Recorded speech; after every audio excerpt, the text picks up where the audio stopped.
kita mengikuti pendapat, tidak tahu dasar yang dipakai, nggak tahu sumbernya, itu namanya taklid. Nek wong taklid pokoke nek gak ngene, nah.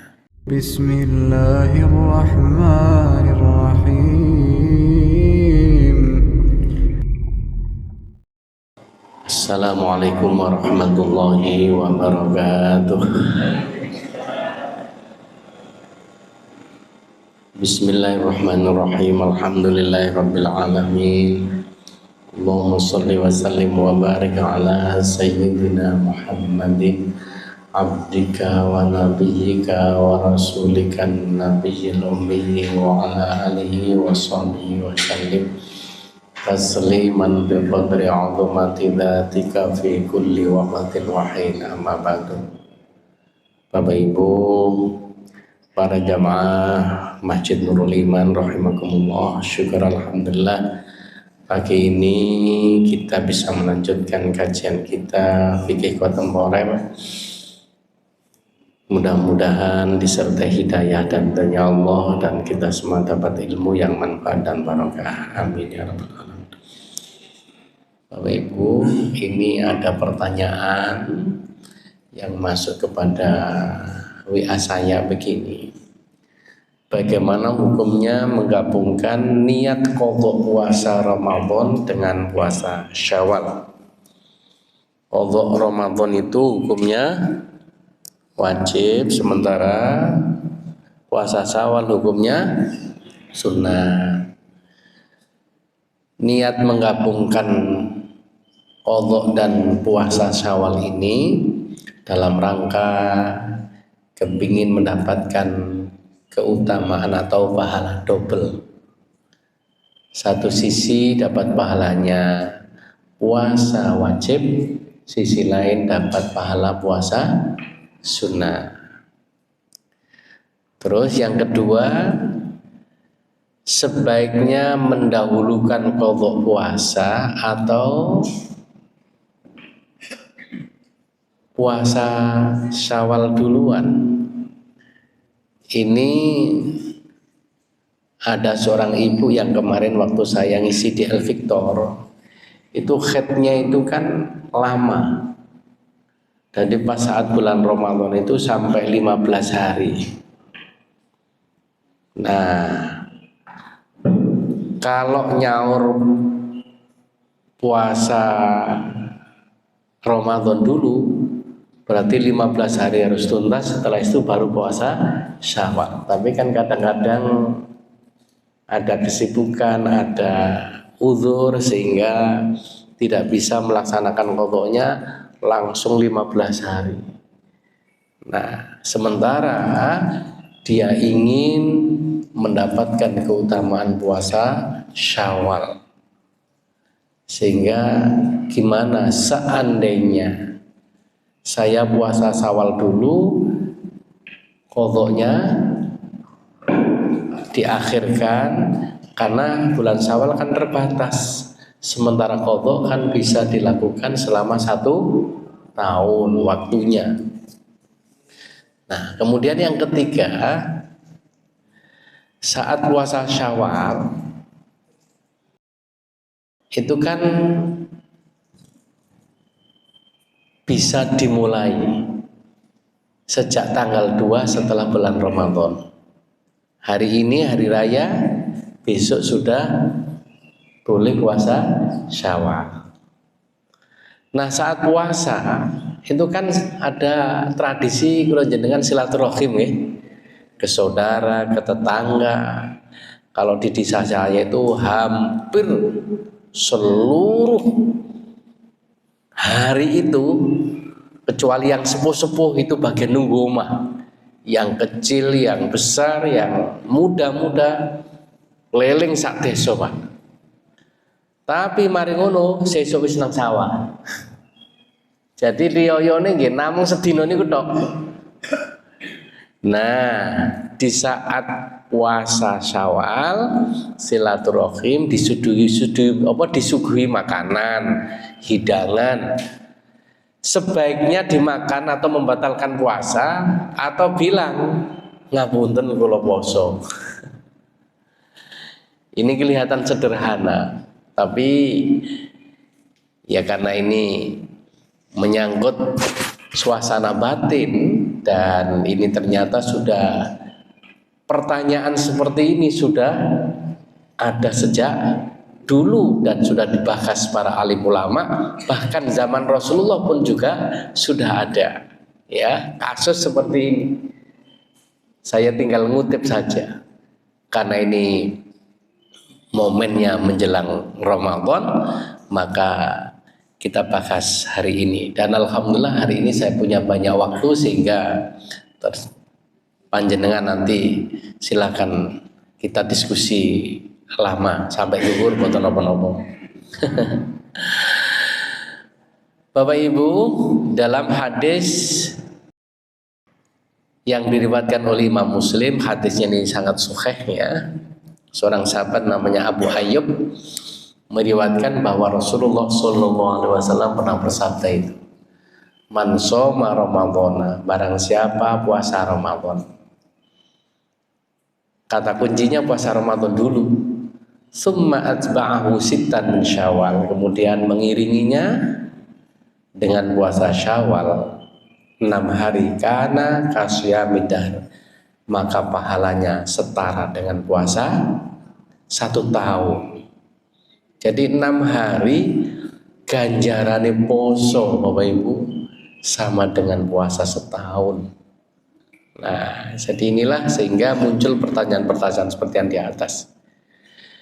Nah, penulis tafsir Al-Misbah, mantan Menteri Agama pada zaman Pak Harto di periode yang terakhir, Profesor Dr. Quraish Shihab, pernah ditanya oleh seseorang, apakah puasa Syawal itu harus berturut-turut? Ternyata jawaban beliau, tidak harus dilakukan berturut-turut. Dan tidak harus selesai langsung setelah hari raya. Asalkan selama masih dalam bulan Syawal. Boleh digandeng dengan Senin Kemis, boleh digandeng dengan Yaumul Bait 13, 14, 15, atau sehari puasa sehari tidak, atau 1 minggu sekali nggih mboten napa-napa. Nek 1 minggu sekali berarti mek papat. Kurang. Nah, ya pokoknya sesuai dengan kemampuan dan kelonggaran kula panjenengan. Pokoknya 6 hari di bulan Syawal. Niku. Nah, yang terkait dengan pertanyaan pertama Bapak Ibu, hukum menggabungkan qadha puasa dan puasa Syawal 6 hari tadi. Jadi qadha wajib, Syawal sunnah. Niat ya Allah, besok saya puasa qadha Ramadan plus puasa Syawal. Mengenai masalah menggabungkan puasa wajib qadha puasa, nah ada puasa wajib juga puasa nazar, puasa kafarot. Ya, nazar itu misalnya jenengan, ya Allah, nih anakku oleh jodoh, kula bakal puasa 6 hari atau puasa 3 hari. Nah, itu wajib hukumnya. Kalau memang nazarnya itu betul-betul dikabulkan oleh Allah. Yang semula sunnah menjadi wajib.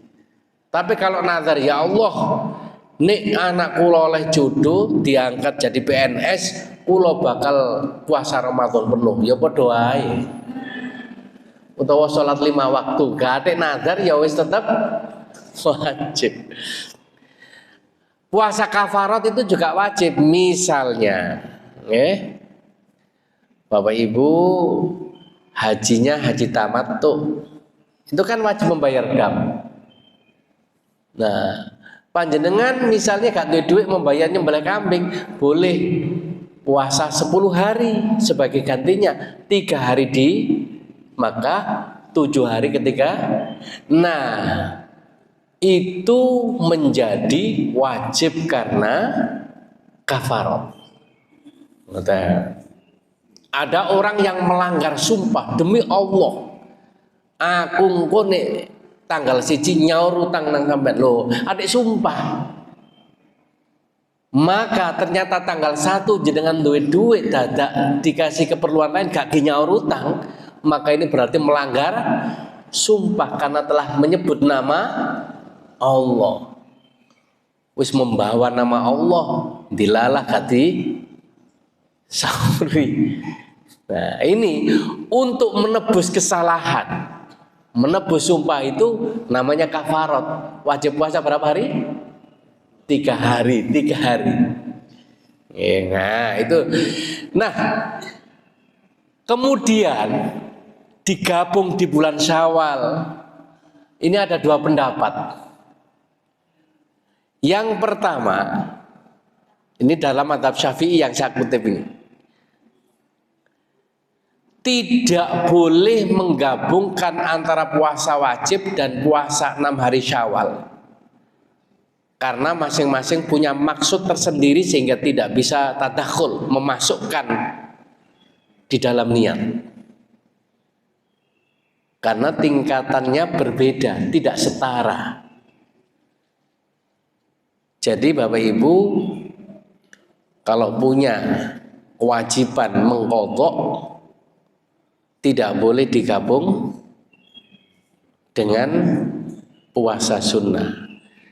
Atau bapak-bapak misalnya karena sakit, kalau umumnya ibu-ibu karena haid kan ya. Jadi saya kalau bicara haid puasa ini membatalkan kan otomatis.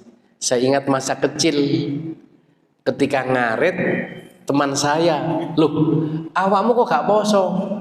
"Karena aku kebacok keluar darah."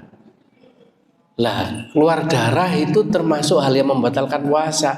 Akhirnya kalau kebacok, kesandung metu darai, mangan mulai. "Loh, lah kamu kok gak poso?" "Kesandung metu darai." Jadi maksudnya kan darah haid. Darah kebacok. Jenenge arek cilik mangan mau keluar darah, Pak.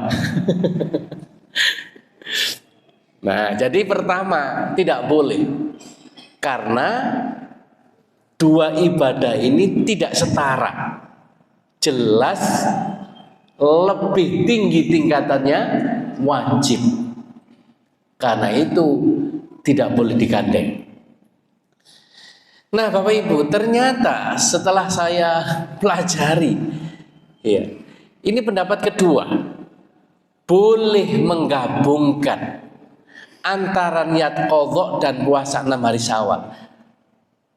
Ya, ini artinya bukan hanya Syawal saja, qadha pas mungkin dibarengno Senin Kemis, qadha dibarengan dengan puasa Asyura, Tasu'a, Tarwiyah, Arafah misalnya, nggih.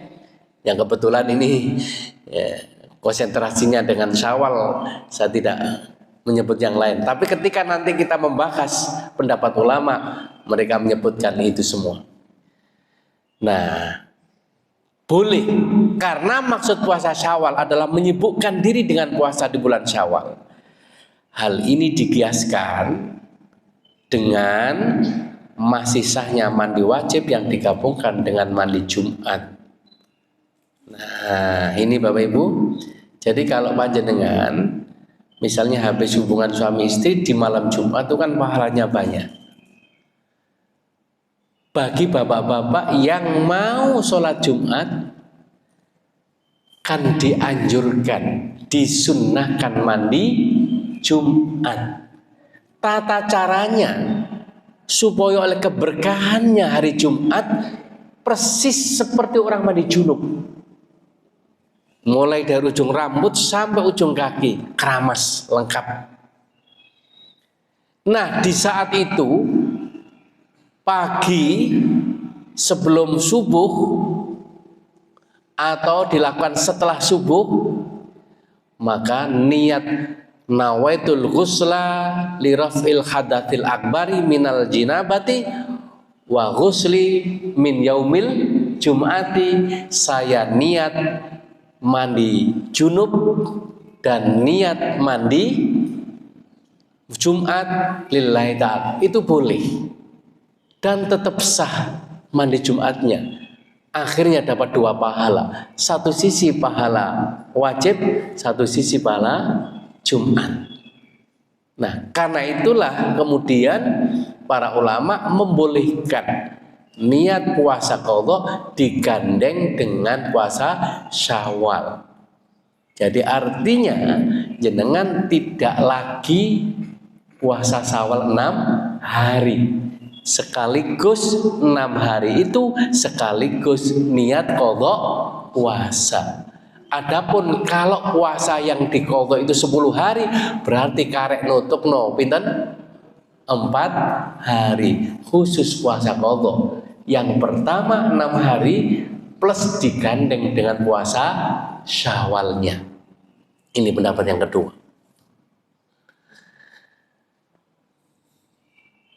Nah, dasarnya ini Bapak Ibu.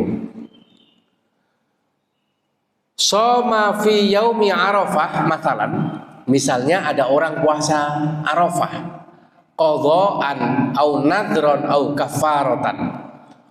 Wa nama ma'hu as-sauma an Arafah fa aftal baris bisikhah wal husul anhuma. Jadi berpuasa di hari Arafah seperti puasa qadha, nazar atau kafarat dan berniat puasa sunnah Arafah maka menyatakan sah dan mendapatkan pahala keduanya. Ini puasa sunnah digandeng dengan puasa qadha, nazar, kafarat. Cuma ini bukan puasa Syawal, tapi digandeng dengan puasa Arafah.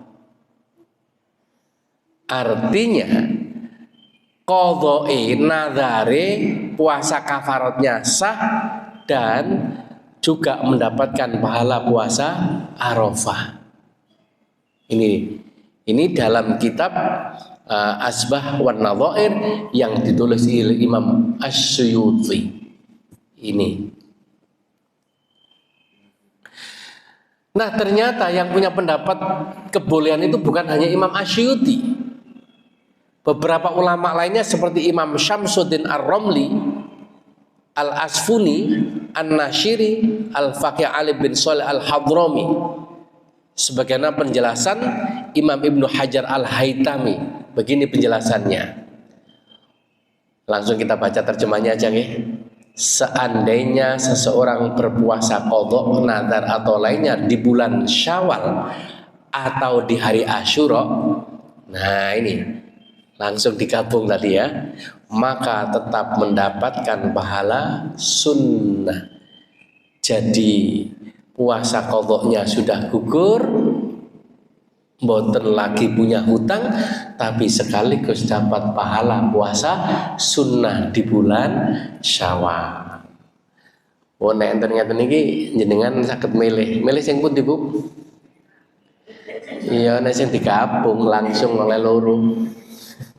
Sekali dayung dua pulau. Nah, sing penting kan sudah dapat ilmunya. Kemarin saya bilang kepada istri saya, ya sing wajib dulu, ya, karena saya masih ragu, karena belum sempat membuka kitabnya. Sebab kalau qadha itu wajib hukumnya dan kita tidak tahu umur manusia apakah masih punya kesempatan untuk mengqadha di lain bulan Syawal. Nah, ternyata setelah mengetahui pendapat para alim ulama dan itu sudah dibahas pada zaman masa lampau dan dasarnya ada, ya saya setakkan langsung qadha plus nyaur utang menaik. Enaknya itu Pak, kalau sudah punya ilmu ini kan ibarat orang berlayar, ibarat orang mendaki di atas gunung tapi bisa melihat dari sisi manapun, ya. Tapi kalau dipelajari cuma satu, maka satu itu yang kita yakini benar. Dan bahayanya kalau ada orang melakukan sesuatu yang nggak sama dengan kita, karena kita nggak tahu apa yang mereka lakukan itu dasarnya, sehingga cenderung mengatakan salah. Itu kan yang nggak bagus itu, ya. Padahal kita belum mempelajari dasar yang dipakai, kenapa mereka melakukan itu. Makanya sengaja ini saya hadirkan pendapat yang boleh dan yang tidak membolehkan, biar kula jenengan punya pilihan sing mantep sing pundi sesuai dengan al yaqinu la yuzalu bisyak. Jangan sampai kula jenengan ibadah itu diliputi keraguan, harus yakin. Ketika semula kita mengikuti pendapat tidak tahu dasar yang dipakai, nggak tahu sumbernya, itu namanya taklid. Nek wong taklid pokoke nek gak ngene. Nah, tapi ketika kita sudah ngaji seperti ini dan tahu dasarnya, meningkat menjadi muttabi'. Muttabi' itu mengikuti suatu pendapat tapi kita tahu dasar yang diambil, sumbernya masing-masing sekaligus alasannya, sehingga kula jenengan bisa memilih. Oh, tibake ngono ta. Nek ngono ya wis, wong sing ru'yah ya oleh, sing hisab ya oleh, aku nek ngono poso gelek sing terakhir riyo sing dhisik. Lah kan ngono. Kan sing penting roh ilmune wisan, ngoten lho. Ya aja ngoten lah. Itu jenenge hepeh. Gak konsisten kalau gitu. Oke, nggih. Itu. Ini di dalam kitab, tapi gak usah saya bacakan, isinya sama. Cuma kitabnya lain. Ya. Kalau tadi Asbah wan Nadhair, ini kitab Hasyiah Asy-Syarqawi ala At-Tahrir li Syekh Zakaria Al-Ansori. Isinya sama. Jadi kebolehan mengqadha digabung dengan niat puasa sunnah sehingga dapat pahala kedua-duanya. Sehingga ibu-ibu yang nyaur utang, bapak-bapak sekaligus niat puasa Syawal dan tidak lagi menambah 6 hari. Kalau qadhanya 10, puasa Syawal plus qadhanya 6 hari, tinggal nambah 4 hari lagi nyaur utangnya. Oke. Yang kedua, apakah sah mendahulukan puasa Syawal bagi orang yang tidak puasa pada bulan Ramadan? Karena ada uzur seperti haid dan semacamnya atau tanpa ada uzur. Jadi ini kalau mengikuti pendapat yang pertama tadi tidak boleh menggabungkan. Berarti kan pertanyaannya sebaiknya mendahulukan nyaur utang atau Syawalnya.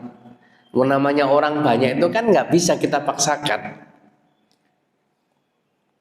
Dengan analisa dan ijtihad di pikirannya, aku gak mantep, wong wajib kok digandeng dengan sunnah. Sehingga pertanyaan kedua, kalau mengikuti pendapat pertama, sing apik Syawal dhisik atau qadha dhisik? Sebab puasa Syawal itu seperti yang saya sampaikan, kalau haid sampai 15 hari, bisa-bisa waktunya kan hanya 2 minggu lagi. Mungkin karena kesibukan sehingga tidak bisa melakukan dengan sempurna, khawatir kehilangan momen puasa yang pahalanya 1 tahun, sehingga ingin mendahulukan Syawalnya kemudian mengakhirkan qadhanya. Nah, Bapak Ibu yang kami hormati, jawabannya adalah jika ada yang tidak puasa di bulan Ramadan tanpa uzur, nah, namanya tanpa uzur ini ya memang sengaja meninggalkan puasa. Tidak karena sakit, tidak karena hamil, tidak karena haid. Nah, maka para ulama memberikan jawaban haram baginya untuk puasa Syawal. Loh, wong gak poso kok poso? Ini kan kurang ajar namanya. Mendahulukan sunnah tapi menghilangkan wajib, malah haram. Karena Rasulullah kan dawuh man shoma ramadhana, baru Ramadan dulu, kata kuncinya baru Syawal. Lah, gak puasa Ramadan tapi puasa Syawal. Ini dibahasnya berarti genenten, Pak.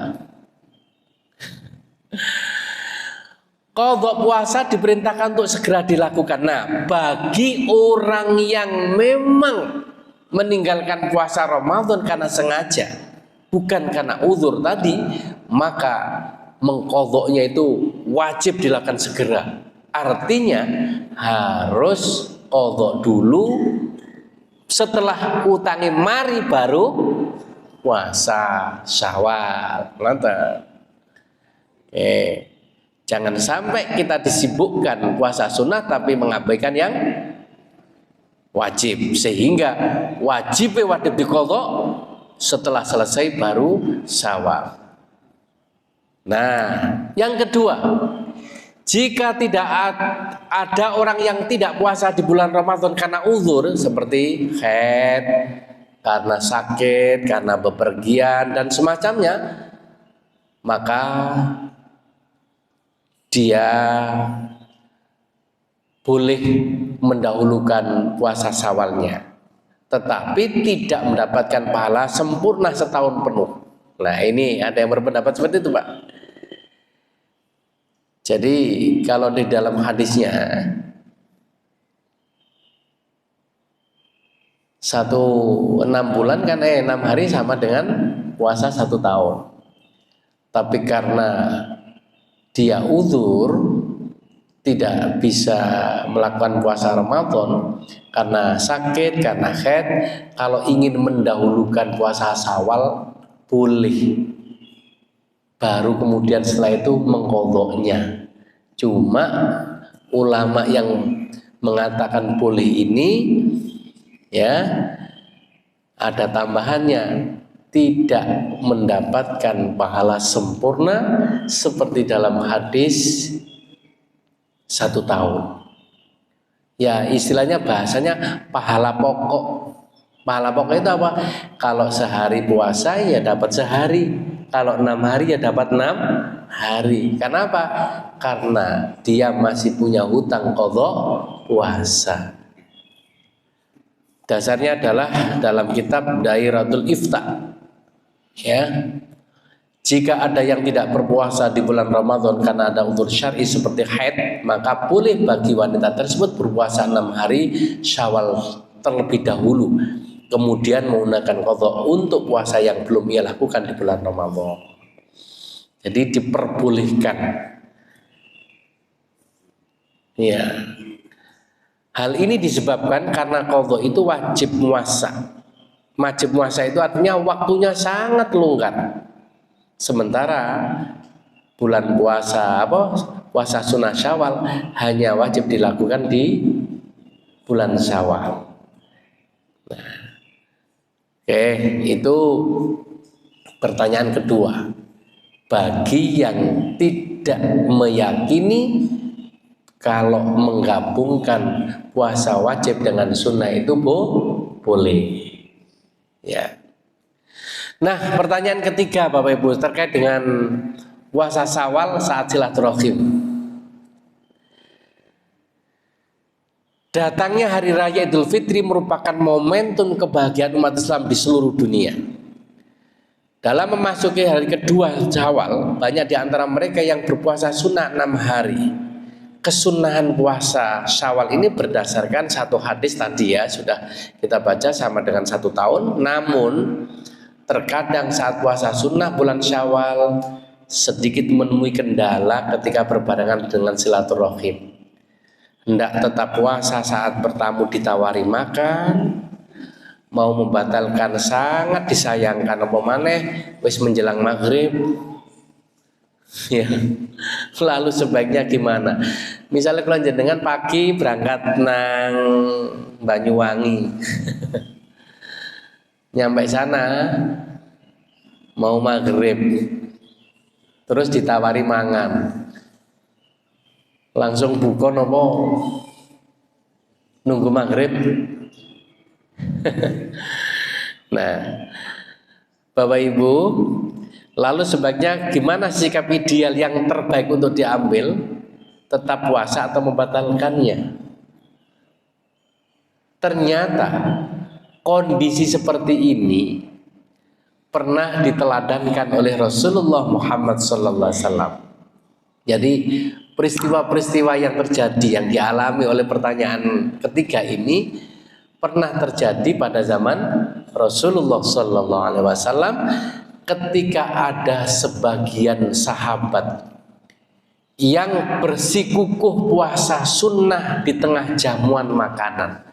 Jadi pas ada mungkin koyo sekarang nih diundang oleh tonggone resepsi atau duwe gawe, wow, nek wong Arab itu kan pestane nyembelih kambing guling, nasi mandi. Ternyata di antara mereka ada sahabat yang puasa sunnah. Nah, saat itu kemudian Rasulullah sallallahu alaihi wasallam dawuh, ya takallafu laka akhukal muslim. Dulurmu iki wis repot-repot menyediakan makanan suguhan untuk kalian. Wa taqulu inni shaim. Sementara engkau mengatakan ngapunten kula poso. Nah, apa kata Rasulullah? Aftir. Batalkan. Mangano summakdu yauma makano. Dan puasamu yang hari ini kamu lakukan bisa diganti diqadha di hari lain nek wis gak ono sing nyuguhi panganan.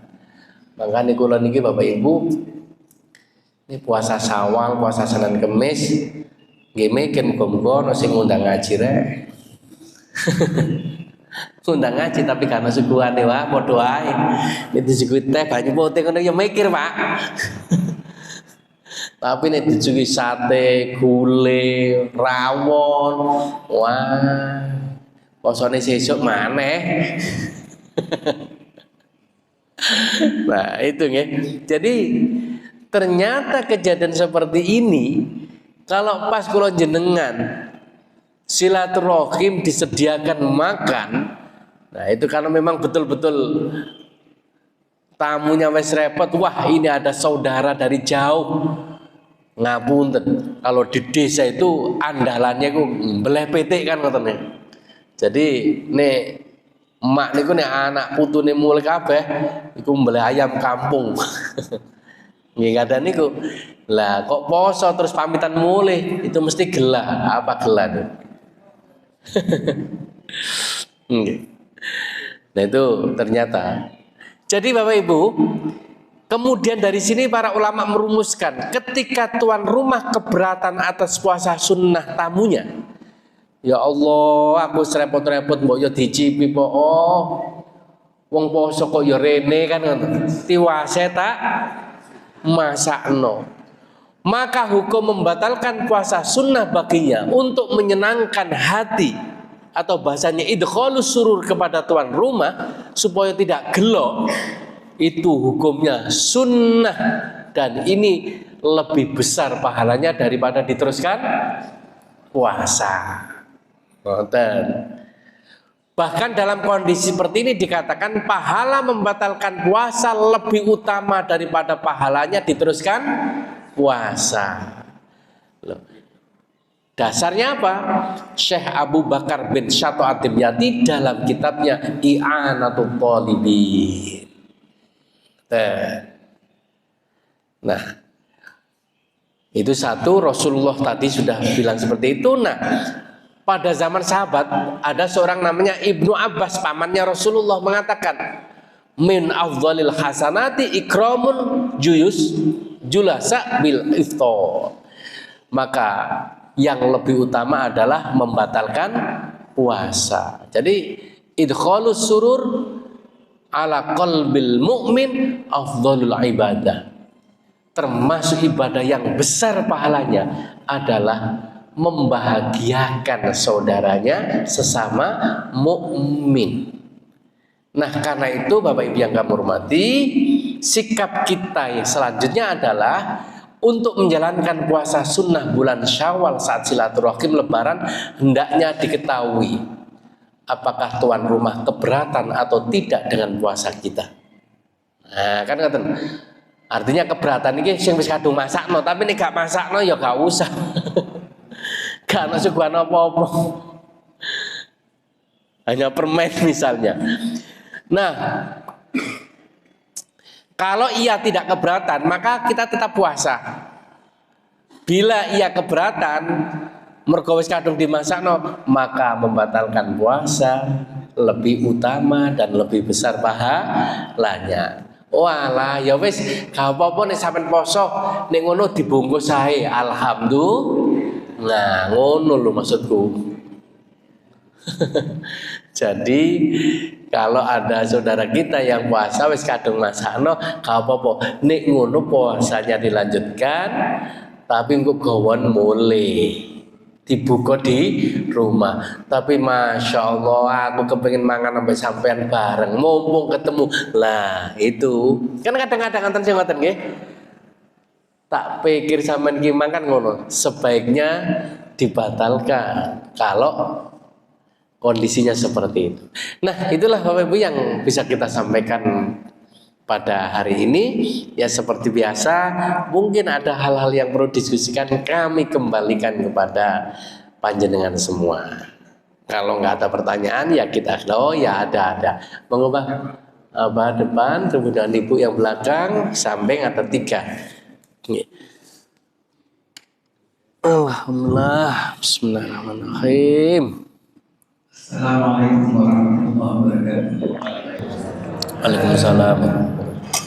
Saya mau bertanya ini, masalah kesadaran pada bulan puasa, apakah itu diperbolehkan atau tidak terjadi? Itu satu. Kedua, di luar jamaah, sholat sunnah pemilihan maghrib, kakek bapaknya bertanya apa?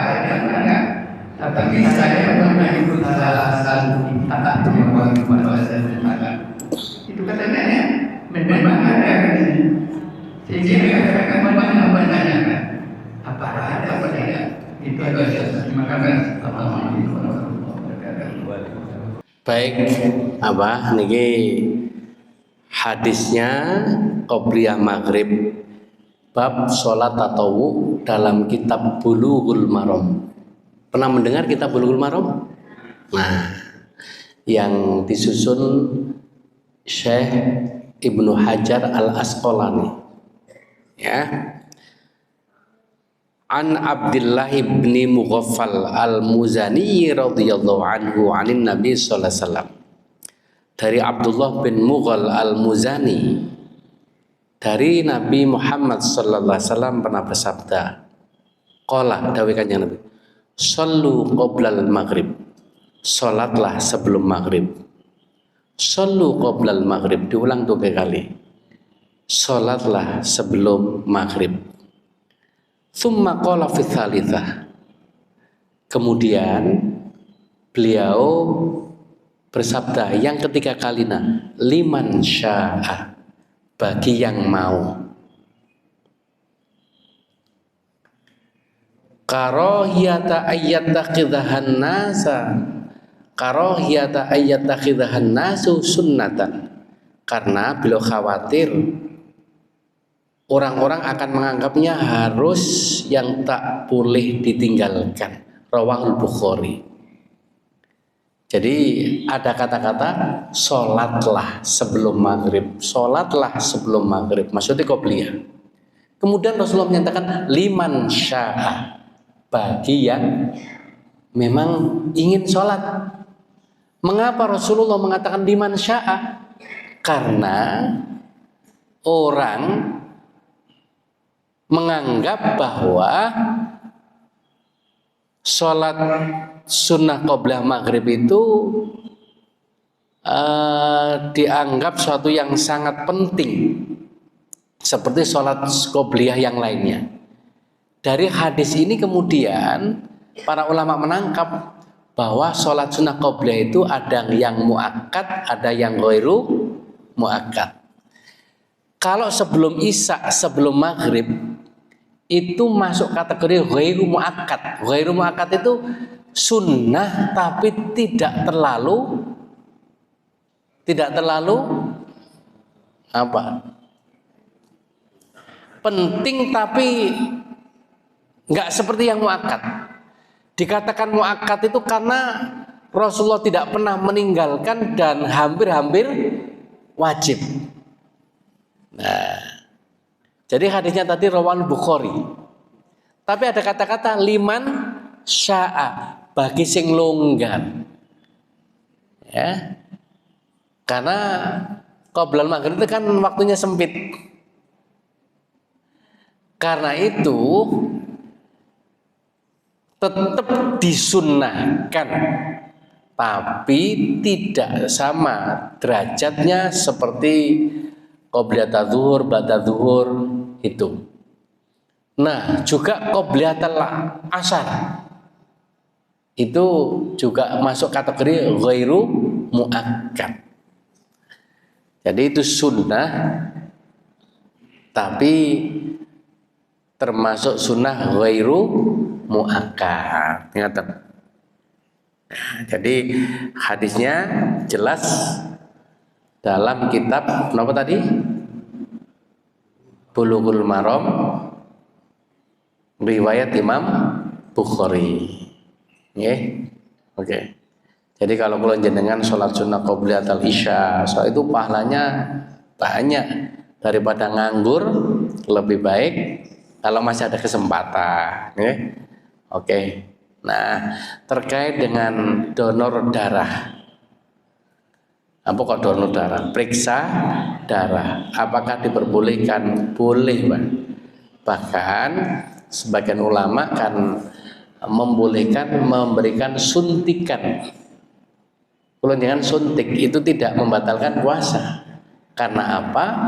Cairan yang masuk ke dalam tubuh kita tidak melalui lubang yang sampai ke tenggorokan dan perut, dan itu bisa membatalkan puasa. Terus ada pertanyaan, kalau cairan infus lah, ini infus itu berarti loro mergo saking nemeni sampai diin, kenapa kok puasa?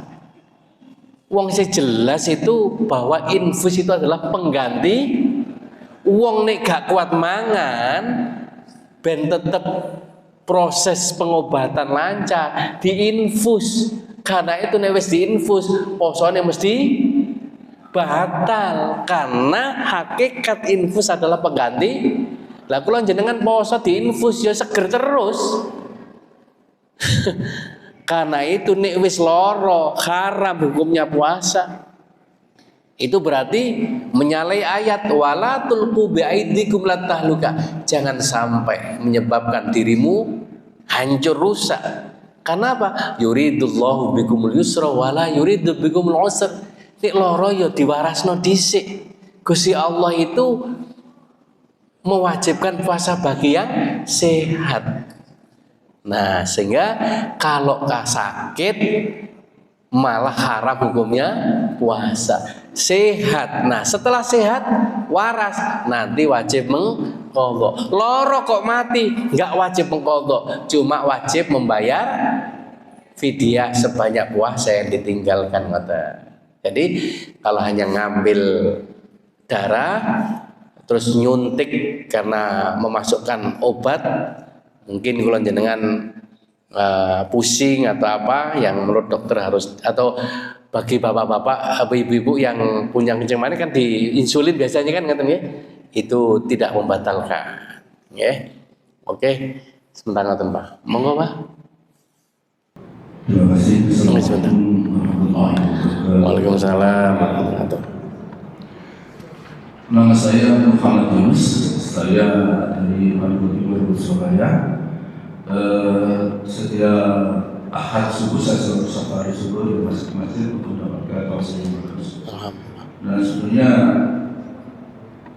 saya tadi sudah di masjid Asasul Amal, kemudian mau sholat subuh, ingat bahwa di sini ada tausiah satu.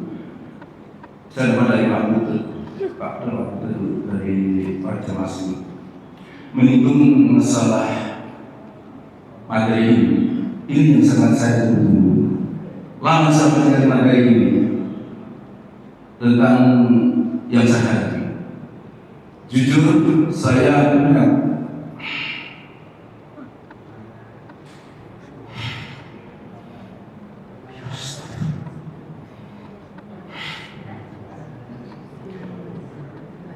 punya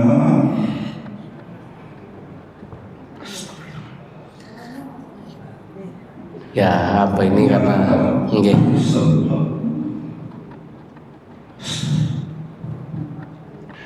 punya kuasa cukup besar.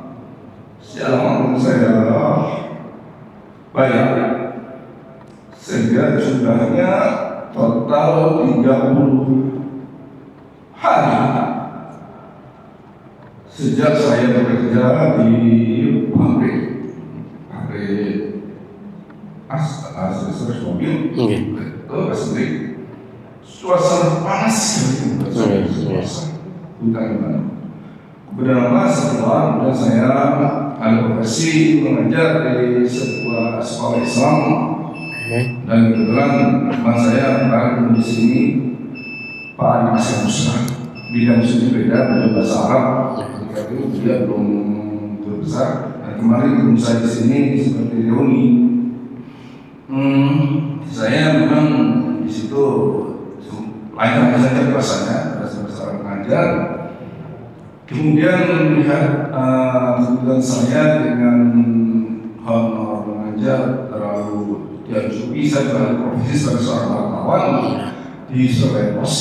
Ketika itu, kemudian saya sakit dan sering menjelang puasa, tapi ya saya cukup menurut dokter cukup ringan, gigi berlalang. Berikutnya saya beralih ke Jawa Pos. Di Jawa Pos itu juga medan yang saya lalui, fisiknya maupun suasananya, saya merasa bisa saya pernah masuk ke warung. Saya tidak merasa puasa itu, karena kondisi saya dari toko saya jauh. Saya harus keliling beberapa daerah kabupaten di situ. Dan hidup dengan puasa saya kata pada istri saya, puasa itu kok banyak, itu 30 hari. Dan ini belum terbayar. Dan kemarin tambah satu lagi kasusnya banyak. Pada saat COVID, ketika itu saya mendapatkan alas COVID, yaitu mesin COVID ke beberapa masjid. Saya dapat beberapa bantuan dari Gubernur Khofifah. Sampai karena semangat saya saat ingin menjelang puasa itu banyak sekali yang saya berikan. Terus saya di masjid itu membagikan, dikasih kamu nggak silakan, saya nggak tahu, nggak dengar, saya lupa bahwa ini masih belum artian, dan silakan semangat, astagfirullah, lu ini kan berusaha gimana kalau mau silakan, langsung besoknya setelah puasa, setelah besar itu yang pertama. Dan terima kasih informasi cukup jelas dari saya. Dengan kondisi ini, insya Allah saya akan selalu saya akan selalu bersih pemerintah dari mungkin saya berdepannya, karena saya akan minggu saya asumsi untuk kesehatan. Terima kasih untuk Assalamualaikum warahmatullahi wabarakatuh. Alhamdulillah, mudah-mudahan ini manfaat barokah ya. Jadi ini pentingnya ngaji, kita akhirnya dapat wawasan dan pencerahan. Dan saya sendiri tadi seperti yang saya katakan ya, jadi walaupun Ustadz itu kalau nggak buka ini kadang-kadang lali, sehingga ketika ditanya istri apakah mendahulukan syawalnya atau qodoknya, sekarang sudah dapat ilmu banyak dari berbagai sumber, sehingga saya akan menjawab langsung qodok plus puasa Syawal digabung jadi satu dan dapat 2 pahala. Nah, bagi Bapak Ibu yang pernah punya hutang puasa, itu tetap wajib nyaur kapanpun. Karena kalau kita punya hutang kepada manusia saja wajib disauri, apalagi hutang kita kepada Allah. Cuma sesuai dengan kemampuannya, jangan memaksakan sampai kemudian nanti sakit, sehingga waktunya kan panjang. Nah, misalnya ada kasus mungkin seperti Bapak ini tadi, karena dulu pernah kerja di pabrik, medannya berat, kemudian di Jawa Pos juga keliling begitu, maka kesempatannya kan 1 tahun. Seperti ibu hamil, ibu menyusui kan kesempatan 1 tahun. Qodoknya itu jangan sampai kedahuluan Ramadan berikutnya. Tapi namanya orang tidak bisa memprediksikan. Bulan ini, bulan Ramadan, dia tidak bisa puasa penuh karena hamil. Tahun berikutnya 9 bulan kan lahir. Setelah itu puasa Ramadan berikutnya, tahun kedua menyusui. Tahun ketiga hamil maneh. Sehingga gurungnya urutan. Nah, sehingga dalam mazhab Syafi'i atau ulama Syafi'iyah, kalau ada orang yang punya kesempatan untuk mengqadha 1 tahun belum terlunasi, maka sebagai itu namanya ada kafarat, ada dendanya. Ya, di samping puasa membayar kafarat. Ya, kafaratnya apa? Karena puasa tadi mungkin ada 30 hari yang belum disahur sampai masuk Ramadan berikutnya, ya per hari 7 on, 1 mud. 7 on kali 30. Nah, timbangan itu sudah sampai kurang, Pak. Tujuan itu minimalis. Ya, diluwi sak on lah. Atau sak kilo pisan kan gitu ya.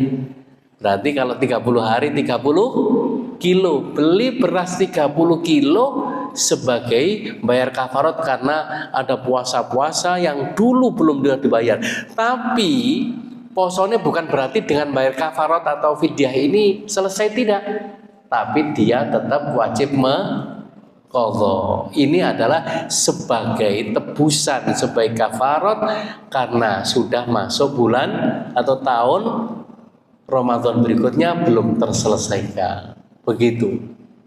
Nah, jadi kalau dalam kondisi sehat dilanjutkan puasa qadha, tapi kalau kondisi drop, kondisi sakit, ya istirahat dulu sampai nanti lunas. Ngoten. Oke. Ngoten Bang ya? Ya, alhamdulillah ini masih diberikan kesehatan, kekuatan iman lahir dan batin dan bisa ngaji bersama. Monggo, Bu.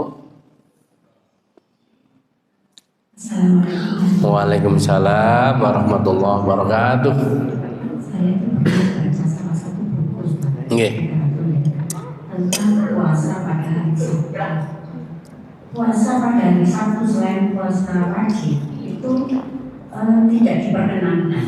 Jadi puasanya diawali hari Sabtu atau puasa pada hari Sabtu itu tidak diperkenankan. Alasannya karena bersamaan dengan puasanya orang Yahudi. Yang kedua tentang sholat Jumat. Kapan sholat Jumat itu pertama kali diadakan? Kenapa sholat Jumat itu hanya 2 rakaat? Terima kasih. Wah, iya. Baik. Jadi pertanyaan pertama, bukan pertanyaan, beliau menginformasikan. Jadi sebenarnya bukan hanya hari Sabtu saja, hari Minggu atau Jumat itu nggak boleh, kecuali harus digabung dengan hari lain. Kalau hari Jumat saja itu hari besarnya umat Islam, Sabtu harinya besar orang Yahudi, Ahad, Minggu Nasrani, sehingga tidak boleh mengkhususkan puasa di hari itu karena hari besar. Tapi kalau hari Kamis Jumat atau Jumat Sabtu digabung itu menjadi boleh, karena tidak ada hari khusus ketika sudah digabung. Nah, atau Minggu dengan Senin. Tapi bagi kula jenengan yang memang hari itu bulan Rajab, seperti hari ini bulan Sya'ban, maka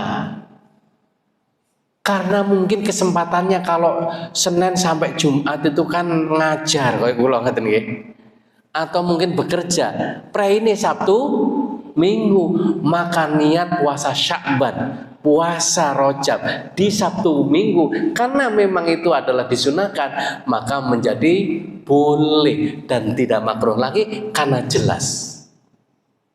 Atau bagi orang-orang yang memang riyadhah itu adalah di dalam rangka untuk mengekang hawa nafsu, maka dia puasa tiap hari. Itu namanya sunnah mutlak. Pokoknya puasa dalam rangka niat lillahi ta'ala, riyadhah, puasanya para wali, ya, hampir tiap hari puasa.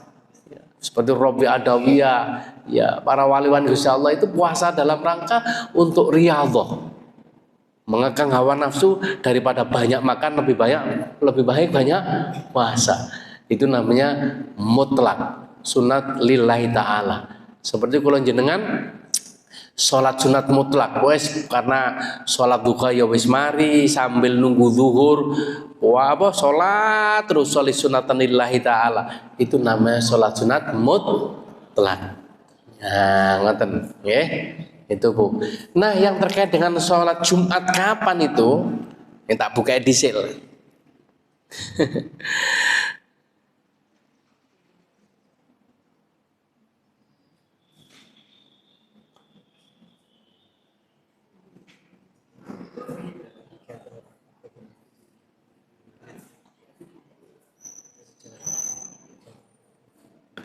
Nah, perintah sholat Jumat pertama kali turun ketika Nabi Muhammad SAW masih berada di Mekah sebelum hijrah ke Madinah. Namun pelaksanaan sholat Jumat pertama dilakukan di Madinah. Jadi perintahnya sebelum hijrah, tapi dilakukan sholat Jumat pertama di Madinah. Ketika Rasulullah sedang jadi sebelum berangkat hijrah ke Madinah, Rasulullah mendapatkan perintah sholat Jumat dan baru dilakukan ketika sampai di Madinah. Nah, kapan itu? Di saat Rasulullah sebelum masuk kota Madinah mandek di masjid apa? Ada yang pernah mendengar? Masjid apa Bapak? Kuba. Jadi sholat Jumat pertama itu dilakukan di Masjid Kuba. Makanya Rasulullah pernah bersabda begini, kalau orang Mekah punya namanya Ka'bah, tapi kalau orang Madinah punya Masjid Kuba. Sehingga barang siapa yang sholat sunnah 2 rakaat di Masjid Kuba, maka pahalanya sama dengan umroh. Ngoten, itu keistimewaannya Masjid Kuba. Dan masjid pertama yang dibangun oleh Rasulullah saat berada di Madinah. Ini Masjid Kuba, bukan Masjid Nabawi. Saya membayangkan begini Bapak Ibu. Berarti Rasulullah dan para sahabat golek watu, semen, pasir. Jangan dibayangkan bangun itu terus ya kira-kira waktu dikumpulno, ditoto, ini adalah masjid. Nah, setelah itu berproses kan ngoten. Karena ternyata gak mandek di situ. Rasulullah masih belum masuk Madinah loh itu. Kuba itu masih di luar Madinah. Nah, begitu masuk Madinah, Rasul disambut gegap gembita, rebutan kaum Ansor supaya Rasulullah agar singgah di rumahnya. Akhirnya untone dilepas. Sebab Rasulullah kan sudah mengira kalau nanti salah satu saya tentukan, pasti yang lain iri kan, dan ini menimbulkan ketidakharmonisan di antara hati umat Islam yang sudah rindu dengan Rasulullah.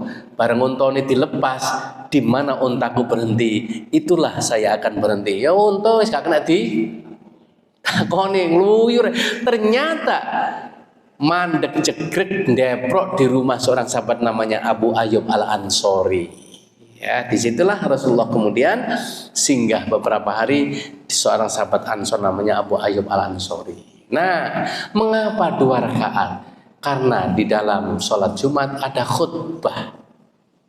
Nah, ya, dari 2 rakaat sholat zuhur itu diganti dengan khutbah, sehingga ada sebagian ulama yang berpendapat bagi orang yang sholat Jumat tidak mengenangi khutbah, fala jum'atalah. Kan biasanya dibaca ngoten. Wa idza khatibal khatibu 'alal mimbar, kan itu. Wasma'u wa ansitu dan seterusnya. Waman laga fala jum'atalah. Ono wong khutbah kok mainan gak ngrungokno, fala jum'atalah. Maka pahala Jumatnya hilang, hanya menggugurkan kewajiban tapi tidak mendapatkan pahala Jumatnya. Ngoten. Karena itulah kemudian ada kewajiban Jumat. Nah, khutbah bagi seorang khotib itu ada syarat dan rukunnya. Kalau tidak memenuhi syarat rukunnya, maka tidak sah khutbahnya. Makanya sedurungnya kudu harus pada berpesan takwa dalam keadaan suci dan seterusnya itu, nggih. Ngoten. Saya kira cukup, ya. Ini sudah isyraq, sudah melebihi. Mudah-mudahan ini disertai hidayah dan ridhonya Allah dan menjadi keterangan yang manfaat barokah, dan kula jenengan diberikan kesehatan, kekuatan iman lahir dan batin oleh Allah, dan pada saatnya ditakdirkan bisa bertemu kembali insyaallah. Kalau bulan depan sudah masuk bulan Ramadan, kita akan lanjutkan bulan Ramadan. Ngapunten kalau bulan Ramadan kan kalau sarapane Pak ya. Jadi jangan terlalu lama seperti ini. Kultum biasa, nggak usah pakai LCD ya. Ngapunten kan kalau sarapane. Oke, kita akhiri dengan bacaan hamdalah. Alhamdulillahirabbil alamin. Subhanakallahumma wa bihamdika asyhadu an la ilaha illa anta astaghfiruka wa atubu ilaik. Assalamualaikum warahmatullahi wabarakatuh. Musalla ala Muhammad.